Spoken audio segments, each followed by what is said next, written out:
ఒకప్పుడు గోకులంలో చిన్ని కృష్ణుడు ఆనందంగా పెరుగుతున్నాడు. అతని మహిమ తెలిసిన కంసుడు భయంతో వణికిపోయాడు. ఎలాగైనా ఈ బాలుడిని చంపాలి అని అనుకుని పూతన అనే భయంకరమైన రాక్షసిని పంపించాడు. పూతన చాలా మాయ కలిగిన రాక్షసి. ఆమె అందమైన స్త్రీ రూపంలో గోకులంలోకి వచ్చింది. ఎవరూ ఆమెను అనుమానించలేదు.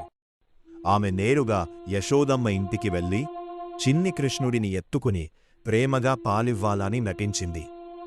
కాని ఆ పాలలో ఘోరమైన విషముంది. అయితే చిన్ని కృష్ణుడు సాధారణ పిల్లవాడు కాదు. ఆమె పాలను తాగుతూ విషాన్ని కాదు, ఆమె ప్రాణాన్నే పీల్చేశాడు. పూతన తన అసలు రూపంలోకి వచ్చి భయంకరంగా కేకలు వేస్తూ కింద పడిపోయింది. గోకులమంతా భయంతో అతలాకుతలమైపోయింది. కాని చిన్ని కృష్ణుడు మాత్రం అమ్మ ఒడిలో అమాయకంగా నవ్వుతున్నాడు.